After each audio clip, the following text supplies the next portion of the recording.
Welcome everybody to the annual Dr. Martin Luther King Jr. commemoration event.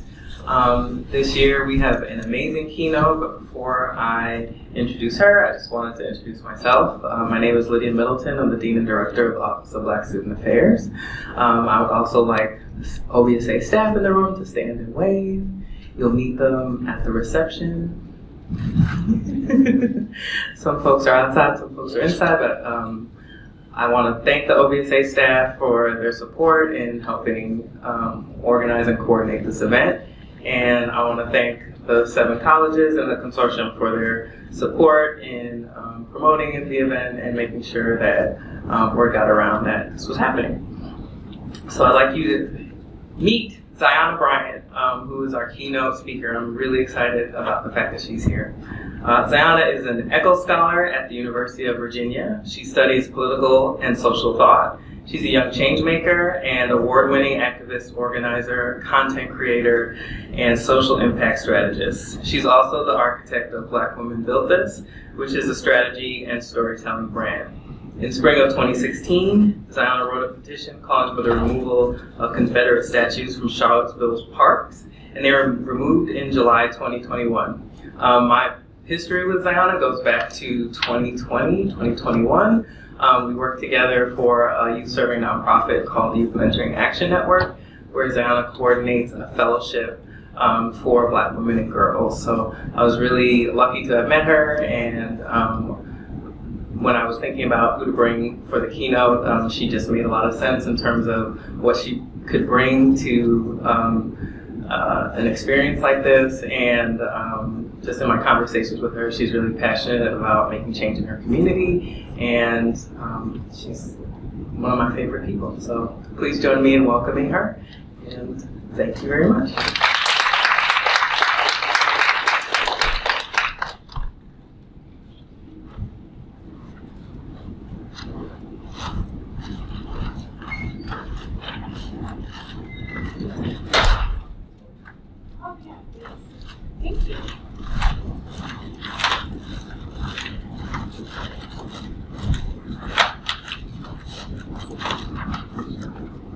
Good afternoon, everyone. Ooh. Good afternoon, everyone. Yeah, period. I'm from the South. You talk back. It's great to be here. I want to do a little participatory activity at the start. Is there another mic, or can I pass mine around? Yeah, I have another one.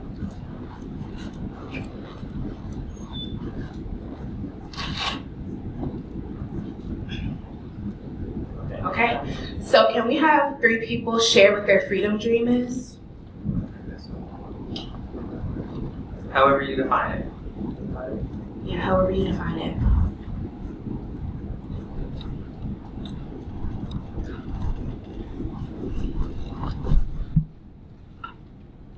Not sure what this is gonna be like correct, but like being able to express myself freely without like judgment. I love that. So we have free self-expression. Anyone else?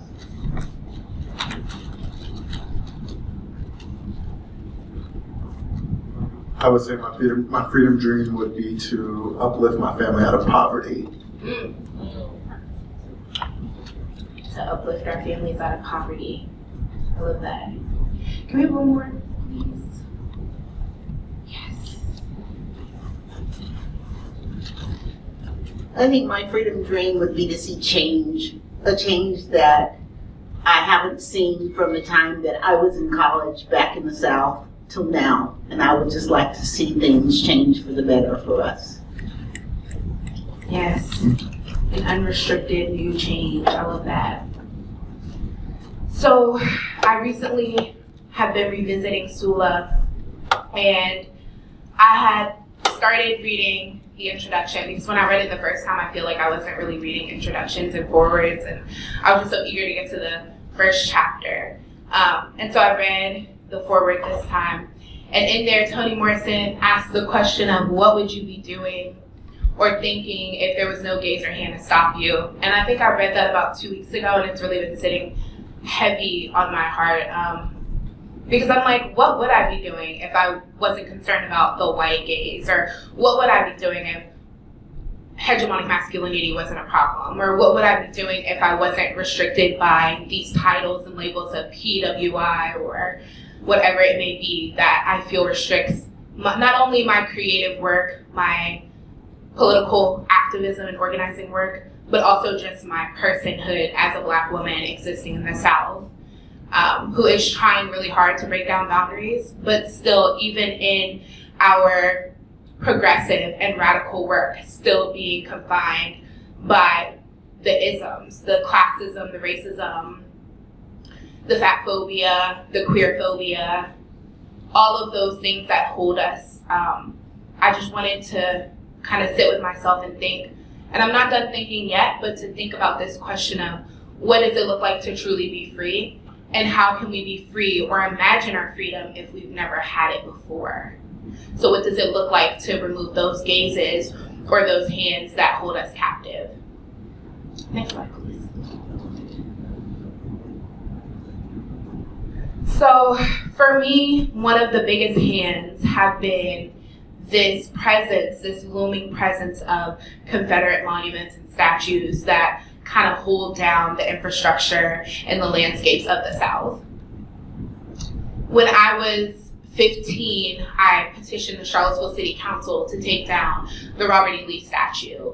The statue is pictured right behind me. I never show pictures that have the statue as the main focal point because I don't believe that Robert E. Lee is anyone's main focal point. But in the background, you can kind of see the large pedestal that Robert E. Lee sat on for nearly 100 years. And as I was petitioning City Council to take it down, I never really thought that it actually would come down, but my goal was to agitate, to provoke, to catalyze this political conversation about landscapes and about how they connect to the deeper systems that are beneath the surface, the unseen structures and systems that keep us captive. In this case, in Charlottesville, it looks like the prison system. It looks like the fact that while Charlottesville is around 20% Black, we make up over 80% of stop and frisk rates at the time when I was petitioning, so 2016. We're overrepresented in courts, we're overrepresented in jails, we're overrepresented in school suspensions, and in the prison pipeline. So my goal was to call out the ways that Robert E. Lee still has his hand on us. There's still this ongoing civil war, and how can we actually change it? And so my goal was to take down the statue to show that we are progressing and actually matching our landscapes with the things that we say that we want to do with our kind of metaphoric politics. And so when I petitioned, like I said, I was only 15. I was a first generation college student to be. I was wanting to do college. I wanted to do all of the things that I hadn't seen before, but I was also a freshman in high school. In that same year, I started the Black Student Union at my high school, which was in the fall, and that was something that I didn't know what I was doing, right? I had mentors who were part of BSA, who were part of BSU, and the goal was really to bring forth some sort of Black space. And so that momentum from creating that Black space is what pushed me to want to petition to take down those statues. But again, I was a 15-year-old trying to try my hand at these very deep subjects, not realizing that if I want to fight the statues, I'm also fighting the United Daughters of the Confederacy. Not realizing that if I wanted to fight the statues, I'd be poking at a bear, which is white nationalists, white supremacists who leverage online platforms to recruit new people and to share their ideas. And I did not know what kind of treat I was in for. So this was spring 2016, and do any of you recall summer 2017, the August Unite the Right rallies in Charlottesville? So many people say, oh, it was because of a statue. And that's true. There were people who took to our streets in Charlottesville, downtown, wanting to remind us that their statues were to stay and that we needed to kind of take our hands off of them. But they were also reminding us that white supremacy is actually more fragile than we actually remember, or that we want to admit, right? If these statues really meant nothing, no one would be willing to kill others over them. But because they matter so much, we saw an entire temper tantrum. That temper tantrum resulted in bodies being brutalized and people actually dying. And many will say that we didn't know what was to come, but in some of the pictures that are to come on this slideshow, you'll see there's a full kind of network of activists and organizers who have been organizing in Charlottesville, doing the work of communicating to City Council that something deadly was going to happen in August of 2017. And a lot of those city officials, the people in positions of power, did not take those threats seriously. And it just reminds us again, not only is white supremacy fragile, it reminds us that it is multifaceted. It is so pervasive that it seeps beneath the surface of all of our structures and systems, including our city governments, our schools, and all of the other related systems and structures. Next slide, please. So as I was doing the work to try to take down the statues, that was freshman year. It was this whole kind of 3-year gap of nothing really happening with statues, but litigation. There were people suing the city for voting in 2017 to take the statues down. There were more than enough commissions and boards created to kind of think about the historical context of our city and to think about the context of the statues. And there were more than enough symposiums where people were now emboldened to say the words white supremacy in public. But on the other end, my work started to expand into educational equity. And so this is a New York Times article that came out during my senior year in high school. After sitting down with some New York Times and ProPublica reporters in summer of 2018, they came to write this article titled "Separated and Far from Equal in Charlottesville's Racial Divide." And this story was about me and one of my closest friends discussing the ways that while we grew up on opposite sides of the track, we've experienced 2 totally different school divisions. And if you know anything about Charlottesville, there's only one school division. It's very tiny. But we wanted to discuss the ways that these statues are connected to our lived reality, which is being under-resourced, being tokenized, or being taken away from our peers simply around this kind of practice of tracking. And so that was another way that my activism shifted, but it didn't really change from the central focus of 1, wanting equity, and 2, being able to give resources and to give power and to give platform to those who historically did not have them. Next slide. So that same year, after this article came out, we planned the racial justice walkout. During this walkout, about 600 students at CHS walked out of class. In the middle of the day, we decided that we had enough. We had endured racist threats from people who were on the other side of the country calling to our school saying that they wanted to do unthinkable things to students. We'd lived through SROs harassing Black students. And even as the city wanted to claim that we were, in the words of Mike Signer, the former mayor of Charlottesville, the capital of the resistance, there was still this unwillingness to allow the young people to lead, but to also discuss the different ways that white supremacy prevail in our everyday life. And so to me, I was not satisfied, and clearly my peers weren't as well. We weren't satisfied with the platitudes, with the wonderful words about unity and coming together and moving past August 2017. We wanted our school administration to reckon with the fact that our school division was reflecting the ideals of those statues that were still standing in the middle of our public parks and spaces. And so during this walkout, I learned that there is so much power in student action. And I think that that is kind of what fueled me to want to keep organizing within Charlottesville City Schools. Because to be quite honest, in 2015, 2015, when we organized the Black Student Union, there was a lot of momentum at the beginning, because y'all know, like, when you start things, everyone wants to come. But then there was like 2 years of people just not wanting to show up, the same 40 students coming and discussing and talking about what we could do to change, but not much faculty backing. And so with this walkout, it kind of reinvigorated that work, that momentum that we had within our student body. And a lot of those students went on to show up in public meetings in Charlottesville. This walkout actually created a whole set of anti-racist policies within Charlottesville City Schools and Albemarle County Schools. And it's just a real testament to what can happen when you've had enough. Just the very organic and grassroots nature of organizing young people and allowing them a platform to share what they want to share.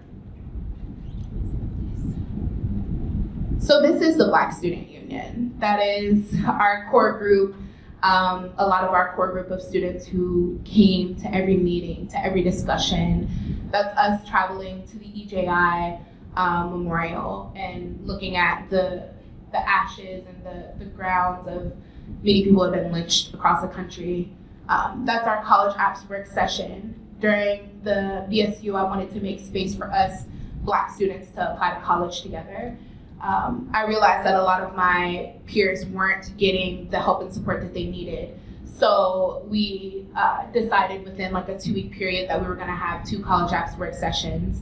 One was in the fall and one was in January, right before applications were due. And we helped over 60 students, and all of them were accepted to 4-year colleges. Thank you. Down here, I'm working with our Commonwealth's attorney and other local people who wanted to fight on the state level to get marijuana decriminalized. Here, we are holding a sign that says racists don't get reelected. That's at a school board meeting in Albemarle County, again, pushing for these anti-racist policies to be implemented. And then that's my principal, Dr. Irizarry, and myself, and that is the day that I was like sworn in as a student school board representative. So as I was speaking with Lydia yesterday about what I wanted to discuss and how I wanted to represent what activism has looked like for me over the years, I wanted to think about how it's bigger than just protesting, right? It's bigger than just forcing the resignations of people who are in positions of power, but it's also being able to serve as a connector, identifying needs, identifying things that need to be done, and making sure that they're done. And so that is what the college apps work session looked like. That is what these kind of advocacy, small scale meetings with people who have power looked like, because we understood at a young age, myself and my peers, that we're constantly negotiating with people who have power to kind of relinquish a bit of it, because that is how we get equity for people who have been historically marginalized. There is the more violent seizing of power, but there's also these smaller conversations where understandings happen that don't typically happen in the everyday kind of environment, hustle and bustle of work. It's in those small conversations where we're not necessarily trying to change hearts and minds, but trying to help people to understand why it is so necessary for them to include more people at the tables in which they do have the powers and where the decisions are being made. So I started today with a question about freedom dreaming, because I want us to explore freedom dreaming as a praxis. Here's myself and my sisters. They just turned 17. But in this picture, they may have been 14, 15. And we were starting to do mutual aid. The pandemic happened in 2020. The last photo of my principal and I when I was sworn in to the school board was 2019. It's interesting how much and how big of a difference a year can make. So as we entered into this pandemic, we realized that quickly a lot of people were put in positions where they weren't able to pay their utilities. They weren't able to provide for their families. Students were finding themselves into situations of homelessness, both high school and college students in my area. And so our goal shifted from, again, having protests in the streets and marches to figuring out how we can use that same momentum to distribute equity and to redistribute resources in our community. In this mutual aid work, over the past 2 years, I've been able to redistribute over $150,000 of direct mutual aid to people just from online crowdfunding and fundraising and meetings with organizations and partnerships. And that work has looked like people reaching out and saying, I know you have a platform, I know you have XYZ followers, how can we make sure that those needs are addressed on a larger scale, and how can we bring more attention and conversation to the needs that exist in our community. In the middle, it is obviously still the pandemic, but it's my sisters and I reminding people that Black women vote. We're volunteering at the polls on election day. And that's just another way, of course, that we can use our power and our collective action to create the change that we want. And so I think for the longest time I subscribed to the ideas that perhaps it's time to abolish electoral politics and maybe we can actually get change if no one votes. But then I realized that during the pandemic, the people who we didn't want to be in positions of power were the people who had the seats, and they cared nothing about the needs of the people who were the most marginalized. They cared nothing about the needs of Black and brown folks. They didn't care about rural communities. And so that pushed me back into the whole political organizing phase. I've been phone banking for political campaigns since I was 8, and I started with Barack Obama. And so it pushed me back into that feeling of wanting to knock doors and canvass and get people excited about voting, because I realized that, again, it's not the only tool we have, but I believe that in order to push for the most multifaceted change, we should utilize all of the tools that we have. And so casting a ballot on the local level especially is so important. Then lastly, it's the Black Youth Action Committee. The Charlottesville Black Youth Action Committee is a collective of 6 young Black girls. 2 of them are my sisters, and the other 2 are my best friends, and then it's myself. Our goal with this collective was to be able to draw attention to the ways that Black students just aren't given a platform to speak on the issues that exist. And we created this collective to give back on Sundays, and we started out by just setting up a table in the downtown mall to give food to unhoused people. We then started doing care packages, and the Black Youth Action Committee kind of served as a middleman between the older people, the older generations in our town who wanted to have conversations about statues, about racial violence and all of those things, and the young people who weren't as energized around those topics. So our goal was to be able to set up this collective, to do mutual aid work, to lead and organize protests and rallies. In the wake of the Buffalo shooting, we had a vigil. We've done countless direct actions, but also to have a space where Black girls in particular could sit and discuss the different ways that we are not just oppressed, but the ways that we want to dream about change and how we can do that. Our work has looked like distributing texts and common reads to other Black students in our community, having those critical conversations about what are the foundations that we need in our kind of tool belt of organizing in order to do the work. So what is the language? Who are the scholars that we should be following and adhering to? What are the practices that we should be abiding by? And this collective has really changed the landscape of what youth organizing looks like in Charlottesville. So as we think about freedom dreaming as a praxis, I want to ask 2 more people to share what their freedom dream is. Anyone?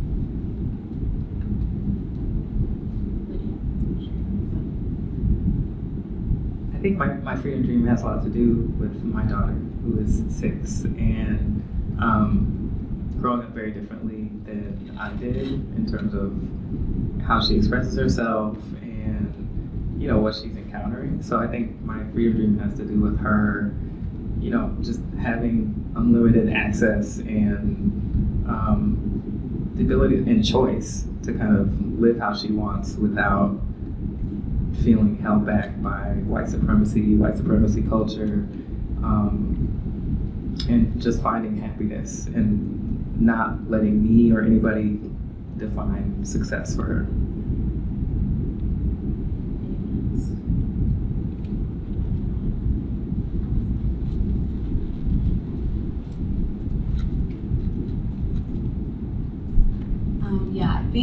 I would say having the courage to learn about and pursue what joy is and not let like what's comfortable get in the way of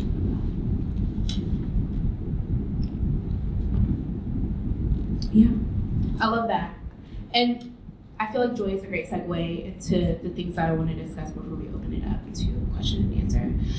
So I gave you a little bit of background about what this work has looked like over the years. Finally, in July of 2021, the statue came down. I'm throwing up the mid because I'm a Delta, and I was laughing because on Twitter someone said I was the Illuminati, which I don't know if y'all get the joke, but they were like, she sold her soul. I was like, okay, to Delta maybe. But I feel like this was such a powerful moment because, again, freedom dreaming is all about removing the hand, removing the gazes, removing all of the systems of hegemonic masculinity, removing patriarchy, removing all of those things that hold us so captive and thinking about the wildest dreams that we may have.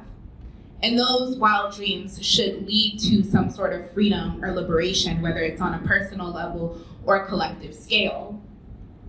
And so I felt like in this moment, the whole community was being freed. Now, am I saying all of our problems solved? No. But I think we're a couple inches closer to what freedom could actually look like for our public spaces, for our localities, and just for Black people and the ways that we're able to exist in space. Because how can you be free when you have to constantly look at your oppressor on a pedestal, right? Like, how can you be free in places of worship when your whole identity, your whole being is rejected because of whatever standards have been created by those in positions of power, which are typically, Sylvia Winter would call, man with a capital M, white, wealthy, straight, cishet men. So, as I come to kind of a close before we open up and we have more of a conversation, because I feel like that's the vibe that we need here, I want us to pay attention to 3 points. One being that we're never too young to get started. My political advocacy work started at 12 years old. And if I would have thought that I would be where I was now, if I were 12 years old going to tell people that I was going to remove statues, I'm sure people would laugh. And so when we talk about what it means to be, never to be too young, and as we understand that there is no playbook that comes with activism and organizing work, it's important that as people say, oh, you're never too young to get started, I want to support the young people, that they're actually ready to do the work of relinquishing their power, that they're actually ready to do the work of passing on the baton.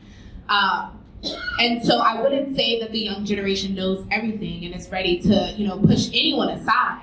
But I think that it is an intergenerational dialogue that must take place. There has to be intergenerational collaboration in order for us to actually create radical change that isn't set by any standards of, old historical wrongs or any negligence of new young people into the movement, into the fight, not knowing all of the things that they should. It is that happy medium where we can actually push for change. So number 1, you're never too young to get started. Number 2, I would say that community is everything. A lot of us love to say that we're self-made. We love to say that we did it on our own. But it is community care and collective care that has gotten me through being attacked by white supremacists. It is community and collective care that has pushed me through having doors closed on me because my opinions and my political discourse is a bit left of center. It is the community and collective care that has helped me to maintain my mental health when it has been at its lowest, which comes from being in the public eye, being at the forefront of some of our most provocative and controversial issues. And so it was that community and collective care of people just saying, how are you, checking in, but also doing acts of service to care for myself and other activists, such as coming over and giving us school supplies, giving us a meal, giving us a ride, doing something to care for those people. And so I would say, if you're not quite ready to be at the front, if you're not quite ready to initiate the conversations, take kind of an inventory of the privileges that you do have, of the access that you do have, so that you're able to serve as a connector, to serve as a giver, to serve as someone who can give care to the people who are at the forefront, right? Because I love to say that everyone has a place in the movement, and sometimes that looks like going on Canva and creating the graphics, or it can look like getting water for someone, right? It's those small kind of unseen and less important actions that actually sustain movements. And if we look at people like Ella Baker, we look at people like Fannie Lou Hamer, those Black women who didn't get all of the recognition, but who did all of the care work while they were also sustaining their political ideologies and agendas, those are the people that allowed the civil rights movement to remain. Those are the people who sustained it. So I want to remind you that you always have a place in this work, and to find it based on what you're able to do. What are your comfortabilities? What are your risks? Take assessments of all of those things and use them for a greater good or for a collective purpose. And lastly, I would say, don't be afraid to be uncomfortable. And I feel like that's so cliche. I know people say, oh, I'm just getting comfortable with being uncomfortable. But I truly mean that. I think it was those moments of being uncomfortable. It was that moment of being a ninth grader, standing at a podium at a press conference 2 days after I wrote this petition and put it on change.org, standing in front of 100+ people. Half of the people were Confederate flaggers, bearing 50-foot flag poles and having rifles that were half of my size on their hips, who were staring me down. While on the other side of the park, there were local Black business owners, pastors, clergy.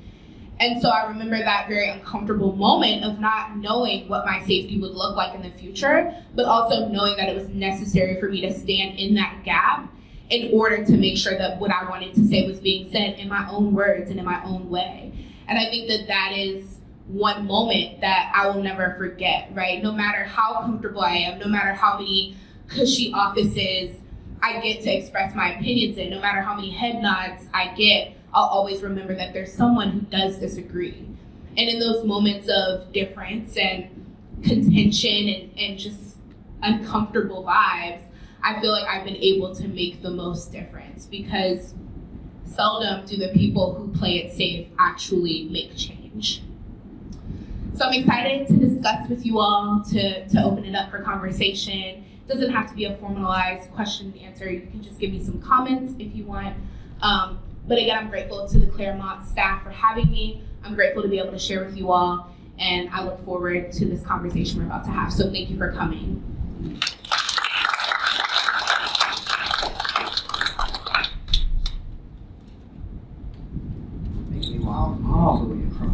I don't need it. Can you just talk about like where you got the terminology of like freedom dreaming and where it like comes from for you? Yeah, so that's interesting. So my first encounter with the terms freedom dream was when I was in this little play through my church. I was like 10 years old, and my nana is looking at me, but she signed me up for this. I need y'all to know that she just likes to sign me up for stuff still, even at my big age. So it was a play about slavery and about, it was a church play. So it was like, we're looking to God to give us this freedom, this liberation. And I struggled with it the older I got, because I was like, hold on, what were we talking about here? But it has come back in mostly like religious settings. Particularly in my church, as they are, trying to do political and, social activism work within the confines of Black church, and we can talk more about that. But that was my first encounter with it. And then as I've started to get more interested in Black radical tradition, looking at Southern Black organizing praxis, and now looking at Black feminism for like my thesis and the courses I'm taking at UVA, freedom dreaming has been a constant. Patricia Hill Collins and Audre Lorde invite us to think about ourselves through this term self-definition. They're asking us to define who we are with relation to the systems that be, but also thinking about how do we define ourselves beyond that. And so that's why I wanted to show the Toni Morrison quote at the beginning, because my whole understanding, my political radicalization happened as I went, right? I didn't have the language of Black feminism as I started at 12. I didn't have that language in 2015, 2016. When I organized my first protest, which was, to call attention to the fact that Trayvon Martin had been murdered in 2013, I was 12 years old. I didn't know any of these words that we're sharing tonight, right? But I did know that there was a need, there was a conversation that needed to be had. And so now as I think about my study of whether we're talking about Black Reconstruction, we're talking about all of the how do I want to say this? The Black thinkers who are touted as being our best. We don't see a lot of Black women. And so as I've started to reckon with that and look at that, it has been a process of me freedom dreaming and thinking about, like, what does it mean to elevate Black women from the South? What does it mean to share their stories and to say their names? Not just when they're murdered, but when they're doing the mundane things that look like just existing in those very harsh and hostile spaces. So I would say that's where I got freedom dreaming.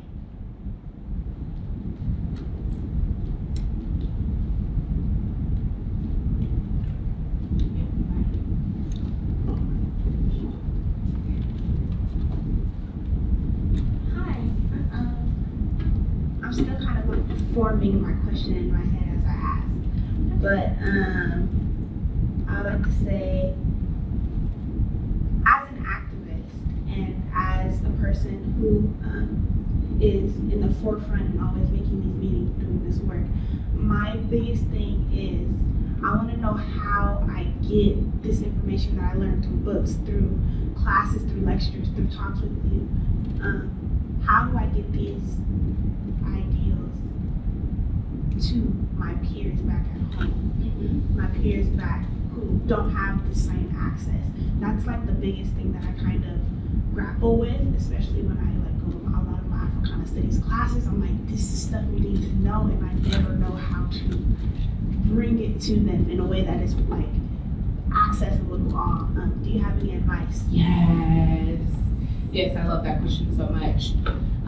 Well, to be quite honest, when we were taking down the statues and as I was going to archives at UVA when I was still a high school student, I was swiping in with the professors, right? Like, there are some professors, let me tell you, in the South who are working at these institutions who teach during the day, and then at night, they're doing direct action trainings, right? And so that was my environment. So I always felt like that public history scholarship was a really essential part of my work as a young person who didn't have access to all of those things and who wasn't getting a college curriculum.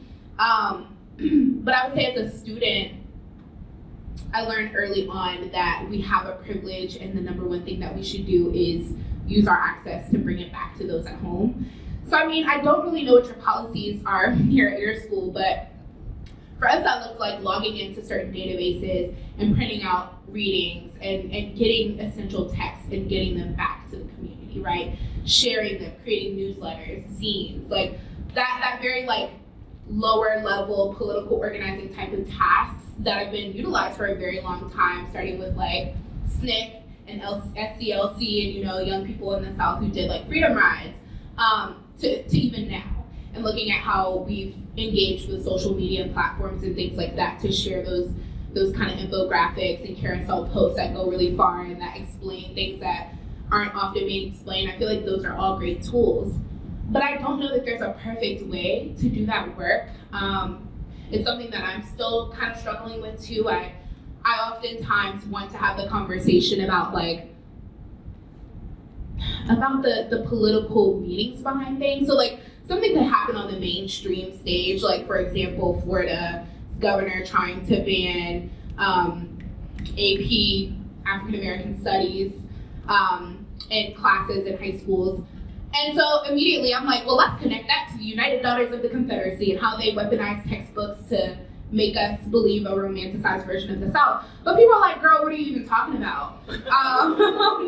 So I think that there has to be a medium. I wouldn't say that we are watering down the terminology, but I think I would say the first step, to be completely honest with you, is about understanding that the academy isn't the perfect place. Like, the university is a very imperfect place, and it is a container where a lot of imperfect things happen.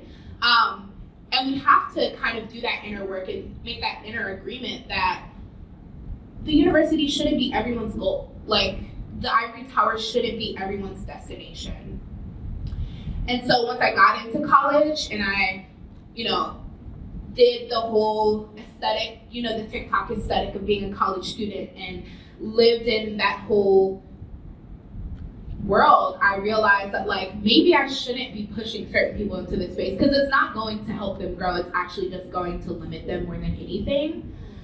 But I struggle with that because I know that the world is real and degrees are required for so many things, and that my education and my political coming to age has been such a door for me for so many opportunities that it feels selfish to say that people shouldn't strive toward the academy.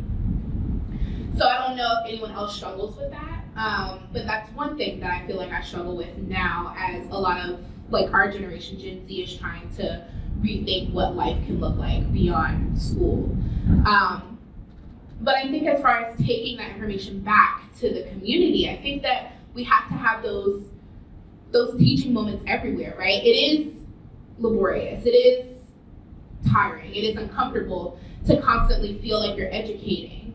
But maybe it's a collective who's doing the education work, not just you. You know what I'm saying? Maybe it's not just one person who is creating the post or one person who's going back and having all of the political conversations.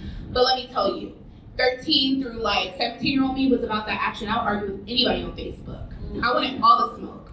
I don't care. And I feel like it's interesting because a lot of the people who had the less eloquent arguments and who actually didn't make a lot of sense, but who were fully comfortable in their ignorance, now they come back to me, because I don't argue on social media anymore. I miss it a little bit, but I don't do it anymore because I have a job.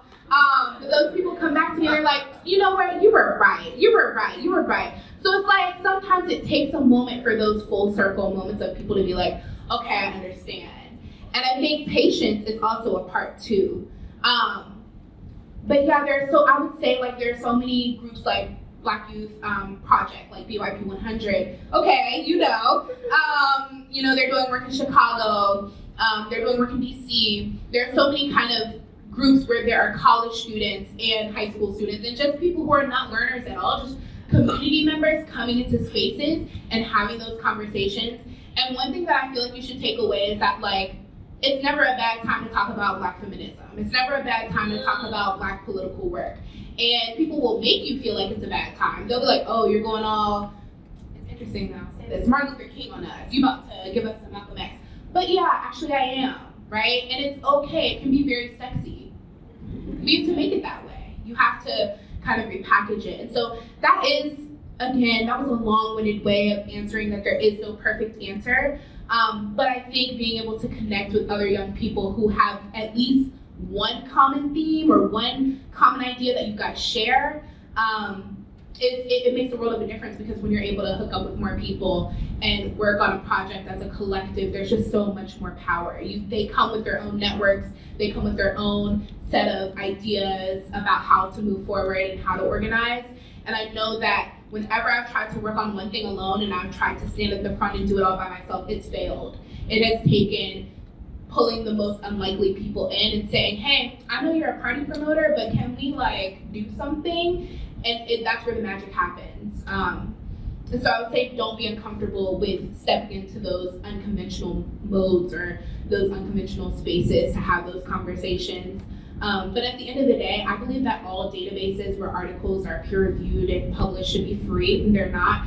So even just suggesting titles, pulling excerpts, doing those little everyday things make a world of a difference, because at the end of the day, the data, the citations, those things are necessary to equip our communities with the things that they need in order to go into the rooms where the decisions are being made. Next question, anyone?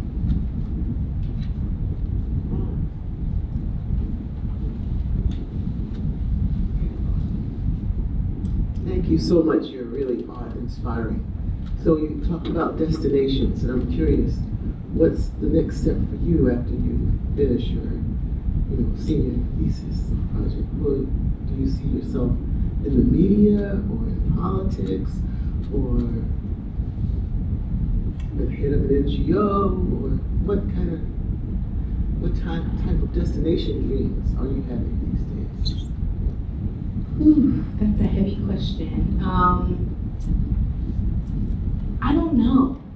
And I feel like that's kind of been the story of my activism. Like, I enjoy being that person who is just around. Like, people are like, what organization are you affiliated with? None. I'm just here, right? I just know people and I just want to move the resources to where they need to go. I think that's a very muddy answer because I don't know what's next. I've started applying to PhD programs and master's programs, and I haven't heard back from them yet. There's like a whole process. So yeah, they play. So it might be a while before I get those decisions back and I hear back from those schools early spring. But I don't really know what's next. I currently work as a program lead for the Youth Mentoring Action Network, which is based in Upland. So I work for them, and I have the privilege of coming out to this area every quarter. Also studying at UVA. And I started a brand, as Lydia mentioned earlier. It's called Black Women Built This, and my goal is to be able to highlight Black women's stories, and that takes many different forms and mediums. But as I realized, as I was trying to work on taking down statues, as I was doing political organizing work, I would do so many interviews and so many talks and appearances, and I would just realize that Black women aren't given our flowers. How can I give the flowers to the people who deserve them? And so that is an essential part of what I want my next stage to look like. I want to document our stories. I want to elevate our stories. And so that is what I want to happen next. I'm not quite sure where that will lead me. You don't have to know. Yes, ma'am. Thank you for that. I needed that affirmation because I surely do not know. I do not know. But yeah, and I want to continue to do activism, and I love that it doesn't have to just be about being in the streets or being in physical space with others. I love that it can adapt and change and be so many different things. So I've started new journeys with different boards and commissions, and so my goal is to continue to just use my perspective as a young person to make brands better, to make companies better, and to make Gen Z have more rooms and more seats at the table. I think we have time for one more question if anybody has one.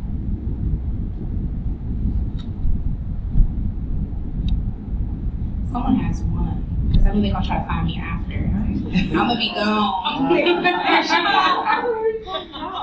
I'm just making eye contact awkwardly, that's all. I wanted to ask, when, it's late at night, you're just thinking about all the other things you could probably be doing right now, how do you call it a break and say hey, let me stop right now, take care of myself? Because I think it's a constant thing with everyone. They're I could always be doing more. But you also know there's a capacity that you have to stop at, so you can do more.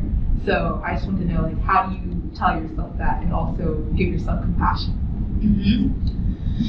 I think that's a great question and a great one to end on. Typically, I like to start by talking about my self-care because I feel like self-care should be more of a framework that we use as our foundation for approaching this work instead of an afterthought. So I would say that I'm always preparing myself for what's next. Whether that looks like just taking a moment to close my eyes and have quiet time, or whether that looks like giving myself something nice and something that's deemed as luxury because I feel like Black women deserve it. That is, I would say, how I take care of myself. But I would say late at night, what I'm actually doing is scrolling on TikTok. I'm not, I'm just doing what feels natural. And I had to tell myself at around age 17 that I don't need to be the next little Obama at 17, right? There are concessions that you have to make, right? There are kind of understandings and things that you have to lock yourself into in order to be in that position, and it limits you in some ways. And so I had to remind myself that no, I'm so young and lit and turn, and I want to do all of those things while also pushing for change. And that's one thing I love about our generation. Like, Gen Z is representing in here today, and we know, like, we can be many things at once. And so I think that has been my goal. It's been to always show my personality, even when doing very serious work, to always remain true to myself. And myself is very fun and likes to relax and likes to, have good moments. And I would say that if there's anyone in here who's really passionate about political organizing work or social justice, like, to preserve that. Because, again, Black feminism teaches us that once it's all spent and once it's all used up, we won't get it back. And so that's why it's so important for us to understand who we are and how to heal our inner child as we do this work. Because once we've exposed too much of ourselves to the world, and once the world has all of us, we won't be able to get it back. So I think that self-protection, that self-definition, and all of that is so important to me for that reason. I go to UVA, as it's been mentioned multiple times, so there is a very harsh competitive environment at my university. That's undeniable. There are people who literally post their grades on social media as soon as they go on the portal. Like, they waste no time. And so it is this constant comparison of, okay, how am I, a Black girl existing in this space? Do I have a 4.0? Do I have a 3.9? Am I going to get on the next prestigious committee? And so I also had to tell myself that, like, my educational journey is my journey. And so I remember I had one professor first year who told me, like, this experience is your own. And I was a first semester student, and I was really eager to just take all of the things. And there have been some classes that I've tried for 2 days at the beginning of the semester. I'm like, this is not for me. I don't see a single Black person on the syllabus. And in those moments, I feel the most powerful because I'm creating a journey that is good for me and that works for me. And I would also say, just a plug for Black Studies. Like, I came into the university not understanding the full weight of Black Studies. Me, yes, someone who wanted to be the most pro-Black individual, who wanted to do all the marches, who wanted to learn about all the organizing political Black excellence in the South. I was undervaluing Black Studies because that's the way that I was conditioned to believe that academia should be. And as I've taken my Black Studies courses, as I'm now working on my thesis, I realized that Black people are some of the most brilliant people on this planet. And so my goal has been to, again, redefine brilliance, redefine competition, redefine prestige. And as I did that, naturally, I felt lighter as a person. I wasn't carrying around the burden of trying to live up to the gaze of those who are systematically advantaged, and we will, they have things that I never had access to, and I shouldn't be trying to be them, but I should be trying to be the best version of myself. So to answer your question of what do I do when I feel like there's always more to be done, I do more, but I also remind myself that doing more has to come with expanded capacity. And sometimes that requires me to shed other things that don't serve me in order to make room for the things that I'm the most passionate about. But I would say I am, just like any other, there are a lot of Gen Z Black girl organizers who are doing a lot of dope work, and all of us are real people. We all consume pretty much the same media. We're on the same social media sites. We do the same self-care. And there's also a lot of power in that. I would say, lastly, finding your community of people who can hold you up is so important. I don't think I would be where I am today. I know I wouldn't be where I am today without the people who are in my church family, who put me onto opportunities and who have cared for me, the people who are in my school community, the people who are in my community, who have given me care and who have taken care of me. Like, that is how I've been able to sustain myself. So when we talk about self-care, I think there always has to be a dash, and it has to include community. Because without community and collective care, there is no work. Thank you. Well, I hope it's clear to everybody why I had to bring her. Like, this is just amazing. Thank you so much. I know we have a small group, but I hope you're all very hungry because we have a really nice dinner upstairs in Heart 201. So can I get John and E-Baby and perhaps Esme and Kiki? Again, these are OBSA staff. Please give them a round.